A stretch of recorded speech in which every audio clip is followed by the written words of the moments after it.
Tava conversando aqui com os meninos. Primeiro, boa tarde, né? Comecei a gravar aqui, tá, pessoal? Então, muita atenção no que vocês vão falar aí. A gente tava conversando a respeito, primeiro, do assunto, né? Eu perguntei para alguns dos colegas aí, de vocês, o pessoal que tá aí com a gente, qual era o assunto que eles sentiram mais dificuldade. Então, como eu estou vendo aí que é bem diversificado, o que a gente vai fazer eu vou fazer uma rápida revisão de tudo que a gente viu, tá? E aí, a qualquer momento vocês podem abrir o áudio de vocês para tirar dúvida, tá? Fiquem à vontade. Então, a gente começou lá no início do ano falando sobre temperatura, né? E esse assunto, a gente viu que a gente consegue medir a temperatura dos objetos utilizando o termômetro.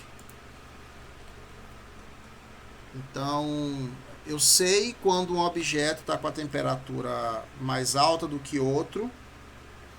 Eu consigo saber quando a minha temperatura está fora do normal, né, que a gente viu lá que está lá entre 36,5, né? Até 37 alguma coisa, 36 graus é o que é considerado como temperatura normal, né, do corpo humano. Acima disso, né, acima de 37,5, a gente já começa o estado de febre. E então a gente viu como é que a gente mede temperatura, a gente viu como é que a gente usa termômetro, como é que a gente transforma de uma escala, a gente viu que tem escalas de temperatura, são estruturas construídas para a gente conseguir mensurar essa grandeza física que é a temperatura. A gente descobriu lá também, lá bem no início, eu estou puxando lá do começo, né? Que o tamanho dos objetos ele muda com a temperatura. As coisas mudam, né? Por que é perigoso a gente ficar com a temperatura acima de 37,5? Porque a gente tem substâncias no nosso organismo chamadas de proteínas.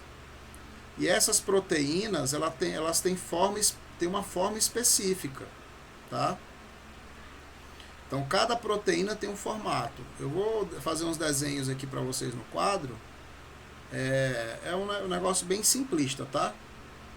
Então, você imagina que isso aqui é uma proteína, tá? Quando você aumenta a temperatura dessa proteína acima de um certo valor, o que você tem essa proteína ela vai perder a forma, tá? Então eu vou mostrar para você, por exemplo, eu vou ter uma apresentação que eu fiz uma vez, proteína, rapidinho, eu vou mostrar para vocês a proteína do ovo, por exemplo. Filha, eu tô na aula. Continuando, pessoal, aqui minha filha interrompeu. Por exemplo, vocês estão vendo aqui o meu, tá aparecendo para vocês a barra de pesquisa aqui do Google, né? Tá. Tá bem aqui, ó. Isso aqui é um exemplo, né? Eu tenho aqui algumas proteínas, né? Antes e depois, tá? Por exemplo, aqui eu tenho uma proteína normal, né? Antes, e aqui eu tenho a proteína desnaturada. O que é uma proteína desnaturada? Quando aconteceu, tá bem aqui, até um slide falando sobre isso, né? Ela altera a forma dela e cada proteína, a ação dela depende dessa forma, tá? Então, se ela perde a forma, ela perde a ação. E se a gente começa a ter esse problema de desnaturação das proteínas, o que acontece? A gente começa a perder as nossas funções, porque as funções que as proteínas exercem são muito importantes. Então, ó, o nosso organismo ele é alterado com o aumento da temperatura. É um exemplo, né? A gente viu o outro exemplo que a gente viu é que tudo aumenta com o tamanho. Tudo aumenta com a temperatura, né? Todas as dimensões. Aí a gente viu lá as dilatações, né? Dilatação linear, dilatação superficial. e a dilatação volumétrica, os 3 tipos de dilatação. Vocês lembram? Até aí? Tudo bem? Pode responder, pessoal. Beleza, Salem. Tranquilo? Alguém tem alguma dúvida em relação a isso? Não. Beleza, lá foi bem tranquilo. Pelo que eu me lembro, a galera estava entendendo direitinho. O tamanho das coisas aumenta, a temperatura ela muda o formato, né? Ela muda o tamanho, ela altera a matéria. Se você aumenta a temperatura, naturalmente, qualquer material ele vai mudar com o aumento da temperatura. E a mudança depende do quanto você aumenta a temperatura. E aí essa mudança pode ir de uma mudança muito sutil, né, uma mudança muito pequena. Aí a gente pode comparar isso no nosso organismo a uma febre baixa. Aí a febre baixa não vai desnaturar a proteína. A gente vai sentir as alterações, aumenta um pouquinho a temperatura, ninguém vai passar mal. Mas à medida que você aumenta demais a temperatura, isso vai começando a ter alterações mais claras. A gente vê a mesma coisa dos materiais. Você pode ter dilatações pequenas ou dilatações maiores. A gente viu lá que a dilatação ela depende de uma coisa que a gente chama de coeficiente de dilatação dos objetos. Então, a gente viu que cada tipo de dilatação tem um coeficiente diferente e todas elas são proporcionais à temperatura. Isso quer dizer o quê? Que ocorre o aumento do efeito com a temperatura. Quanto maior a temperatura, maior o efeito. Ou seja, quanto maior a temperatura, maior a dilatação. Quanto maior a temperatura, mais proteína vai desnaturar, por exemplo. Tá? Depois, aí já voltando para a parte que a gente já viu mais recentemente, a gente viu o que provoca esse aumento da temperatura, né? O que vai provocar o aumento da temperatura da matéria, né? A matéria ela só tem a sua temperatura elevada se a gente tiver uma transferência de calor. Então, eu tenho material, eu vou desenhar aqui para vocês como se fosse um quadradinho, tá? Eu tenho um cubo de um certo material. Vou fazer um desenho mais complicado. Eu tenho um cubo de um certo material. Ele está a uma temperatura θ0, temperatura inicial. Para ele chegar, tá, depois de um certo tempo, a uma temperatura diferente dessa, que aí eu vou chamar de θ, que pode ser qualquer valor, tá, pessoal? Esse cubo ficou horrível, né? Para ele chegar à temperatura θ, ele tem que receber uma certa quantidade de energia, tá? E essa energia a gente chama de calor. Ela recebe esse nome de calor. Então, esse cubo que eu estou mostrando para vocês, ele só vai sair da temperatura θ0 e chegar numa temperatura θ. Se ele, que é nesse caso que a gente está falando, né, ela é maior que o θ0, tá? Ou seja, se eu colocar como exemplo, tá? O que eu vou ter? Deixa eu apagar aqui para ficar mais organizado. Se eu colocar aqui um exemplo numérico, né? A gente vai ter o quê? A gente vai ter aqui 20 graus, por exemplo. θ é igual a 20 graus.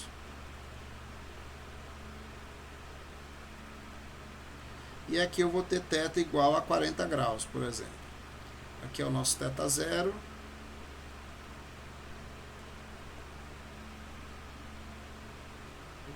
E eu tenho θ igual a 40 graus. Para ele mudar de 20 para 40, ele tem que ganhar uma certa quantidade de calor, que a gente está chamando de Q.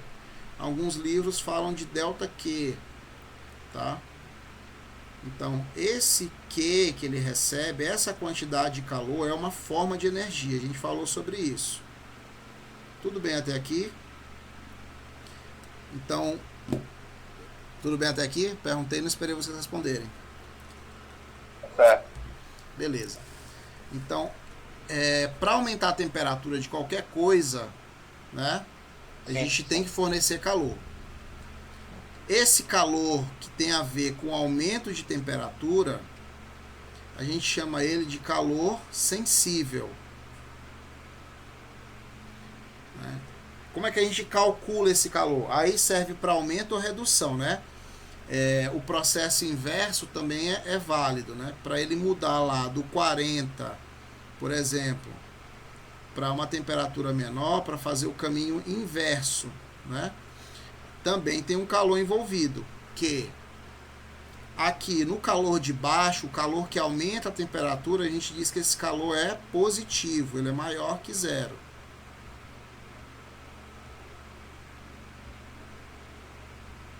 Que é positivo, maior que zero. Tá?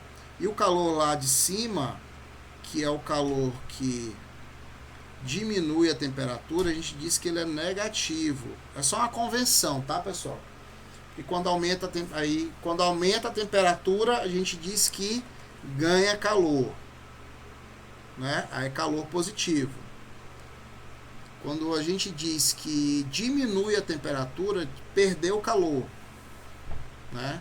Ou seja, ele saiu o calor do material ou para o ambiente ou para qualquer outro material, tá? Como um cubo de gelo que derrete, né? Ele está ganhando calor quando o cubo de gelo está derretendo, está aumentando a temperatura dele, então ele está ganhando calor. O calor, quando a gente for lá calcular utilizando a fórmula, né? Ou no caso é o Q igual a ml, né? Eu vou usar outro exemplo, né? A xícara de café. A xícara de café que está com a temperatura alta, né? Você acabou de tirar da garrafa, botou lá na xícara, o café foi feito há pouco tempo, então ele está lá com a temperatura alta, né? Então essa xícara, a tendência natural dela é aquecer ainda mais ou resfriar. Se eu colocar ela em cima da mesa. Pergunta para vocês. Pode responder. Resfriar, né? É óbvio. Mas se ela resfria, ela tá perdendo ou tá ganhando calor? Perdendo. Então, quando a caneca de café começa a resfriar, ela tá perdendo calor. Por que ela perde calor? Aí existe uma outra questão envolvida. Vai haver perda de calor toda vez que um objeto tiver com a temperatura mais alta do que o outro. Exemplo, a caneca está a uns 70 graus, o café, né, junto com a caneca, e o ambiente está a 30. Então, quem está a temperatura mais alta vai sempre perder calor para quem está com a temperatura mais baixa. No caso, a caneca vai perder calor para o ambiente. E aí ela vai baixar a temperatura dela até ficar a mesma temperatura do ambiente. Aí o contrário é a mesma coisa. Você está com refrigerante ou com um suco gelado, né? Acabou de colocar o gelo dentro do copo, então acabou de tirar ele da geladeira. Você coloca em cima da mesa, vai acontecer um processo semelhante. Só que o inverso, né? Agora o calor vai ser absorvido, porque o refrigerante está com a temperatura mais baixa do que o ambiente. Então o ambiente está com a temperatura mais alta. Aí naturalmente o que acontece? O copo de refrigerante ou de suco gelado começa a absorver calor, tá? Absorver calor do ambiente. E aí a temperatura dele aumenta naturalmente, até chegar à temperatura do ambiente. Então outra informação importante: o calor é sempre transferido numa ordem específica. Ele sempre vai de onde a temperatura é mais alta para onde a temperatura é mais baixa. É outra informação importante. Então, primeira informação importante: calor, o nosso Q lá é igual a energia. Calor é energia. Energia transferida, tá?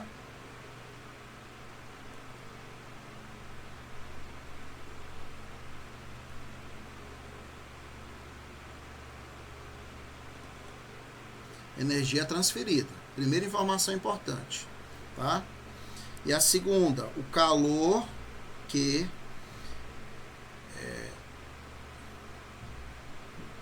ele sempre é transferido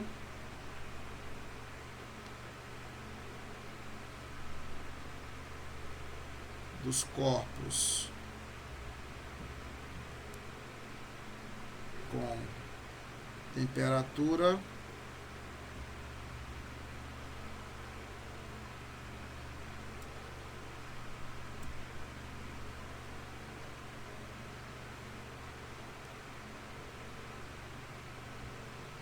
temperatura mais alta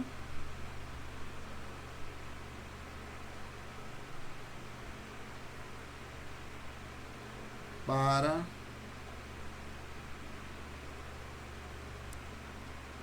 os corpos com temperatura mais baixa.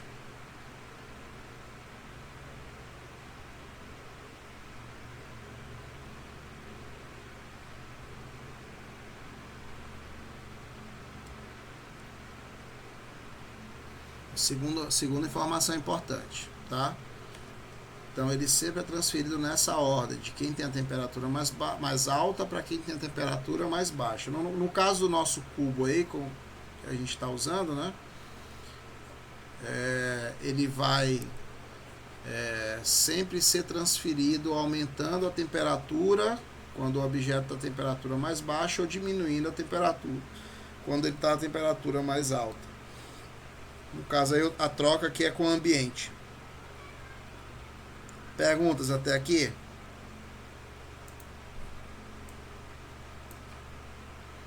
Não. Muito bem.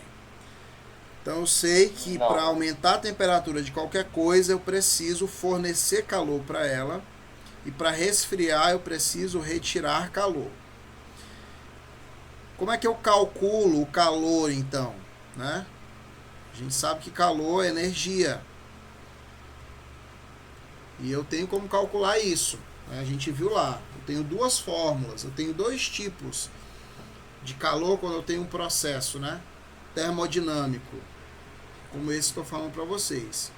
Eu tenho o que a gente chama de calor sensível, que é igual a Q igual a M vezes C vezes o delta θ.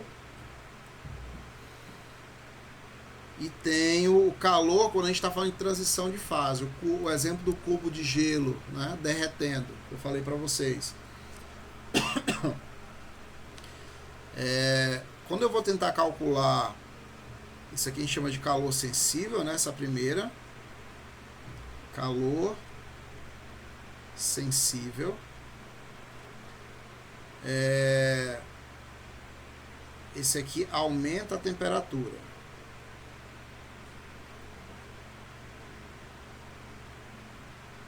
Ele aumenta a temperatura. Tá? Então, toda vez que eu tenho variação de temperatura, aumenta ou diminui, né? Então, estou falando de aumento ou redução na temperatura, tá?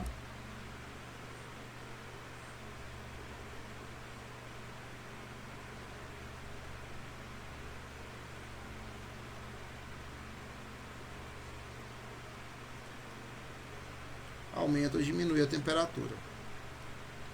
Agora, quando eu estou falando de transição de fase, o que é transição de fase? Me dá um exemplo de transição de fase aí, pessoal. O gelo voltando a virar água líquida. Muito bem. Então, transição de fase é o que a gente conhece normalmente como mudança de estado, né? Solidificação, fusão, ebulição, condensação. Todos esses são processos que a gente chama na física de transição de fase. Para haver transição de fase, eu também preciso ter troca de calor. Ou seja, se eu pegar água e colocar ela numa panela e colocar em cima do fogão e não acender a chama, ela nunca vai mudar de fase. Ela vai continuar eternamente no estado líquido. Para poder fazer com que ela mude do estado líquido para o estado de vapor, ou comece a ferver, né, como a gente chama popularmente, eu preciso fornecer calor. E o calor vem da onde? O calor do ambiente sozinho não é suficiente. Eu preciso de uma fonte mais potente de calor. E aí a gente usa a chama do fogão, certo? Então o que a chama faz? Ela transfere calor para a água até aumentar a temperatura dela o suficiente para que ela entre em ebulição, tá? E aí existe um ponto importante. Toda vez que está acontecendo uma transição de fase, a temperatura da substância ela não muda. Ou seja, quando o gelo lá, aquele cubo de gelo começa a derreter, ele não muda do estado, não muda a temperatura dele, que é de 0 graus Celsius, tá? Ele vai continuar em 0 até derreter. A água, quando entra em ebulição, ela também não vai mudar a temperatura dela, ela vai permanecer em 100 graus Celsius até que toda a água entre em ebulição. Por isso que quando a água começa a ferver, você pode até baixar um pouquinho a chama, porque ela não precisa. O calor que eu preciso fornecer para manter ela a 100 é menor do que para fazer ela chegar a 100 naquela situação, né? Então, outro exemplo interessante também, mesma coisa da água, né? Se você coloca a chama mais baixa, ela demora muito mais para entrar em ebulição do que se você colocar a chama no máximo, a chama do fogão. O que vocês estão fazendo quando vocês diminuem e aumentam a chama do fogão? Vocês estão fazendo com que a água receba mais ou menos calor. Vocês estão diminuindo a potência da transmissão do calor. Vocês estão transferindo a mesma quantidade de calor. Só que leva um tempo maior agora, porque vocês estão transferindo o calor mais devagar quando você diminui a chama. Vocês estão conseguindo me entender?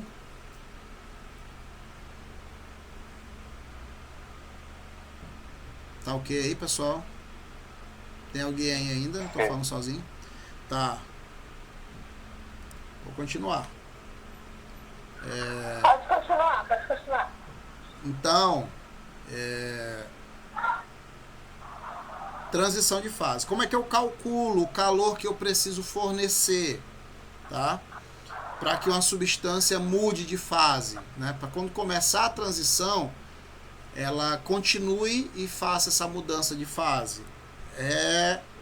A gente usa a fórmula Q igual a M vezes L, né?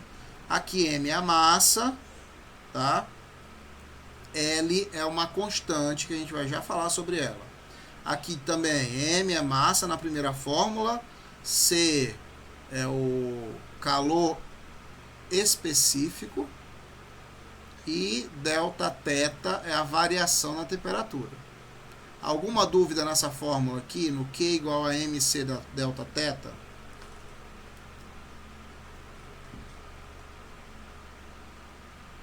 Tá, o silêncio eu vou entender como não tendo nenhuma pergunta. Aqui Q igual a M vezes L. M é massa, como eu já falei para vocês, que é o calor, a quantidade de calor que eu estou fornecendo ou que eu estou retirando. Nos dois casos, a fórmula serve para o calor fornecido e para o calor perdido, tá? A diferença vai ser só o sinal. L, quem é esse cara? O nome dele é calor latente.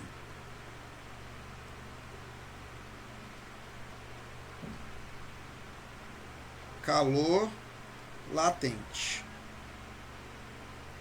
Cada transição de fase vai ter um tipo de calor latente, tá? Vou mostrar alguns exemplos para vocês aqui.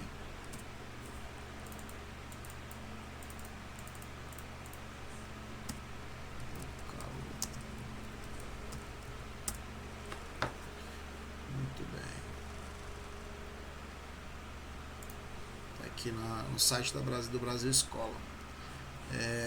Tem aqui calor latente, tipos de calor, tabela, aqui ó, pronto. Aqui a água, por exemplo, né? O caso da água. Eu tenho fusão. Então, quando eu tenho essa transformação, o que é a fusão? A transição do estado sólido para o estado líquido. Calor latente, 80. Solidificação, que é o processo contrário. Ó, na fusão, o gelo, a água, né, ela vai absorver calor. Então, o calor positivo, latente. Solidificação, o mesmo valor, só que negativo. Processo contrário, aí o valor é negativo. Porque na solidificação, a substância, que é a água, vai perder calor. A mesma coisa, ó, vaporização e condensação. Ó. O valor do L, né, a unidade é caloria por grama, né, como vocês estão vendo aqui. E aqui tem para outras substâncias, tá? Então, cada substância vai ter aqui o cubinho de gelo derretendo, cada substância vai ter, para cada transição de fase, um valor diferente de calor latente. Se a questão não estiver pedindo o calor latente, então ela vai ter que fornecer ele para vocês, né? Vocês não são obrigados a memorizar isso aqui. Ok? Ok. Muito bem. Então, a gente falou sobre calor sensível e sobre calor latente, né? Agora a gente vai falar daquelas curvas, né, que a gente estava vendo. As curvas de transição de fase. Eu tenho até um exemplo do gráfico aqui, pronto. Bem aqui, ó, esse gráfico, né? A gente consegue, olhando para esse gráfico, saber aonde eu vou usar que tipo de fórmula, tá? Então, exemplo, aqui eu tenho no eixo X calor e no eixo Y temperatura. Então aqui eu estou fornecendo calor. Quanto mais eu vou para a direita, maior é o valor do calor que eu estou fornecendo. Quanto mais eu vou para cima, maior é a temperatura. Então, para a direita aumenta o calor. Naturalmente, se eu estou fornecendo mais calor, o que vai acontecer? A temperatura também vai aumentar. Ok? Então, essa é a ordem lógica das coisas. Quando eu passo aqui, ó, desse ponto e vou para a esquerda, tá? E vou para a esquerda, espero que o mouse esteja aparecendo na gravação, não sei. A partir do encontro aqui, ó, dos dois eixos, à medida que eu vou para a esquerda, eu tenho calor negativo, tá? Então, calor negativo vai estar perdendo calor, tá fazendo uma transição, tá diminuindo a temperatura aqui também, ó. Ó, do ponto do encontro aqui dos dois eixos, né? Quando eu vou para a esquerda, naturalmente aqui, ó, a temperatura também vai indo para baixo, ó. Aqui, daqui para cima eu tenho temperatura positiva e daqui para baixo eu tenho temperatura negativa. Daqui para a esquerda eu tenho calor negativo, daqui para a direita eu tenho calor positivo. Alguma pergunta? Muito bem. Então aqui o que a gente vai ver? A minha substância começa com a temperatura negativa. Estou fazendo a leitura do gráfico da esquerda para a direita. É a leitura que a gente sempre faz, tá, pessoal? Da esquerda para a direita. Então o primeiro ponto aqui do meu gráfico, que é a linha vermelha, ele está me mostrando, ó, que a minha substância ela começa com a temperatura negativa, lá embaixo, ó. E aí eu começo a fornecer calor para essa substância, né? O calor começa em zero, que é bem aqui no cruzamento das duas linhas. Começa em zero e vai aumentando. À medida que eu aumento o calor que eu estou fornecendo, que a substância está absorvendo, a temperatura dela naturalmente começa a aumentar. Aí a linha vai tendo esse perfil crescente aqui, né? Ela vai subindo, uma rampa subindo. Estou fornecendo calor e estou aumentando a temperatura. Bom, chega um ponto aqui de calor que eu tenho a temperatura zero para a minha substância. Então, nesse ponto de temperatura zero, ela vai sofrer uma transição de fase. Isso aqui é a curva para a água, tá, pessoal? Se vocês perceberem, é a curva para a água. Acho que ele fala bem aqui. Porque é exatamente em zero que ela muda de fase, né? Tá? Então seria aqui, por exemplo, menos 20 graus Celsius, aí começou a subir, chegou a zero. Chegou a zero, começa a mudar de fase. Que mudança é essa aqui na parte 2? A parte 1 aumenta a temperatura, de negativo até zero. Na parte 2, toda vez que a linha do gráfico estiver assim, ó, horizontal, paralelo ao calor, quer dizer o quê? Que eu estou fornecendo calor, mas a temperatura não está aumentando. Então, se eu estou fornecendo calor e a temperatura não está aumentando, naturalmente, isso implica para mim, isso quer dizer, isso mostra que eu tenho aqui uma transição de fase. O que eu falei para vocês? Toda transição de fase eu nunca tenho o quê? Aumento de temperatura, nem aumento nem redução, tá? Então, se eu estou fornecendo calor, ó, passou desse ponto aqui, o calor continua aumentando. Só que a temperatura continua na mesma posição, ó, continua em zero. Só a partir de um certo valor aqui de calor, que o gráfico não mostra pra gente, é que eu vou ter de novo o aumento de temperatura. Ó, e o gráfico começa a subir. Então, aí eu continuo fornecendo calor, o calor não para de ser fornecido aqui nesse gráfico, tá? E aí a temperatura começa a subir. Então, estava em zero, começou 1 grau Celsius, 2, 3, 4, 5, até chegar a 100 na água, por exemplo. Tá? Vamos supor que aqui é a água. Chegou a 100 graus Celsius. Forneci aqui o calor. Eu não sei o valor, mas o calor aqui é maior do que era antes, né?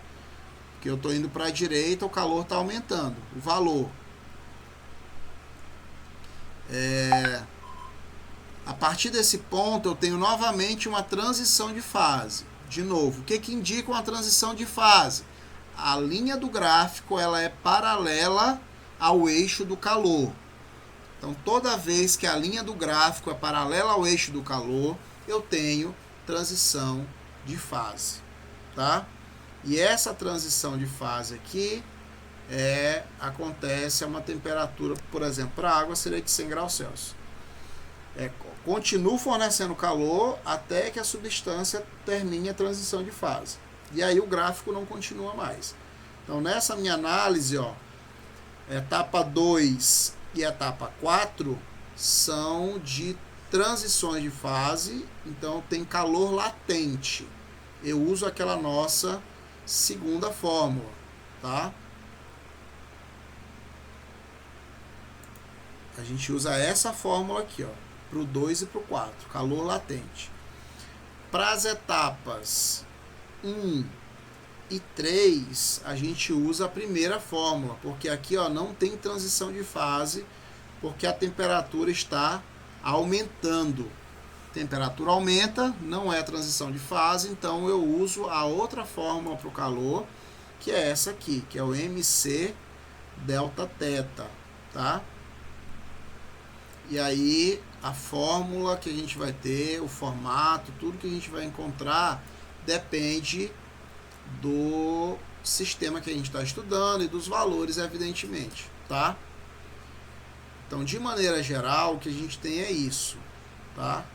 Uma fórmula quando eu tenho transição de fase e a outra fórmula quando eu tenho aumento ou diminuição na temperatura. Ponto, tá? Graficamente, se a linha do gráfico é paralela ao eixo do calor, então eu tenho uma transição de fase. Se ela não é paralela, então eu não tenho transição de fase, eu tenho calor sensível e não calor latente. Perguntas?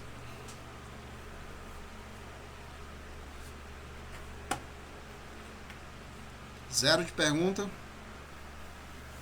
Não. Tá, muito bem.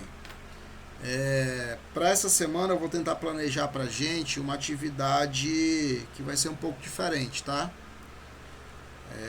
É mais para saber realmente até onde vocês estão entendendo o que eu estou falando, né? Até onde o pessoal conseguiu aprender, tá? Não é uma atividade que vai visar a avaliação para nota, propriamente, tá? A gente chama isso de avaliação diagnóstica. como o diagnóstico que o médico faz. Eu quero saber até onde vocês estão realmente entendendo o que eu estou falando, ok?